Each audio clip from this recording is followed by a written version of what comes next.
macam mana kalau tiba-tiba saya macam sedang berpuasa tapi tiba-tiba saya macam teringat macam terkeluar air mani ke? Ya ke? Macam saya macam was-was ke? Jadi saya pun tiba-tiba terdetik kat dalam hati, batal lah ni agaknya. Puasa lain lah esok. Macam tu. Macam mana Ustaz? Macam mana dengan puasa saya tu dah macam mana dah status dia tu? Macam tu je lah. Baik, terima kasih. Puasa kita tidak akan batal dengan detik-detik hati. Dia tak macam solat. Solat ni dia mudah batal. Kalau kita sedang solat, kita rasa malas nak solat, ataupun kita buat temu janji dengan kawan, kalaulah aku ketuk pintu rumah kau keluar, ataupun kalau bunyi telefon kau jawab, kita pun solat dalam keadaan hati kita, kalau ada ketuk pintu kita nak buka, nak berhentikan solat. Kalau ada panggilan telefon berbunyi, kita nak jawab, kita nak hentikan solat. Maka solat kita dah batal. Walaupun tak ada orang ketuk pintu, walaupun tak ada telefon bunyi, solat kita dah batal. Kalau kita kata, kalaulah seorang itu datang, kita temu janji dengan dia, lambat sangat kita solat dulu. Kalau dia datang nak berhenti, dia tak datang pun, tapi niat kita nak berhenti itu telah membawa kepada solat kita batal. Tetapi puasa tak.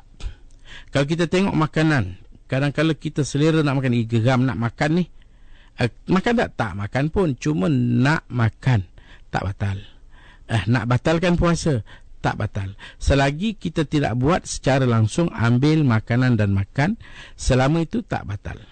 Kita walaupun kita niat hati kita yang kita nak berhentikan, sebab ada kawan dia ajak sungguh nak belanja makan, kita pun dah lapar ni, nak makan, selera sedap pula tu tengok apa yang dia makan, kita rasa macam nak makan, tapi kita tidak juga makan, maka tak batal puasa kita.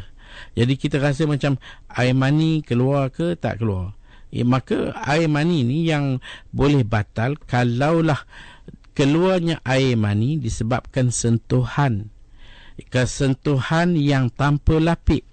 Suami isteri berpegang-pegangan tangan ke, bercumbuan ke, apa saja yang mana sentuhan mereka tanpa lapik, keluar air mani, maka di sana batal puasa.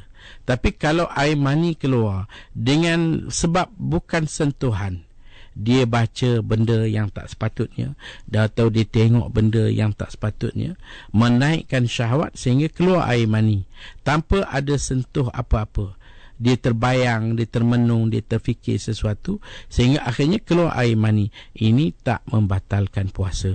Ataupun sentuhan yang berlapik, kadang-kadang dia naik bas sesak, ramai, depan, belakang, orang ramai, rapat sangat, jadi ada kebetulan keadaan yang dia tak dapat elak.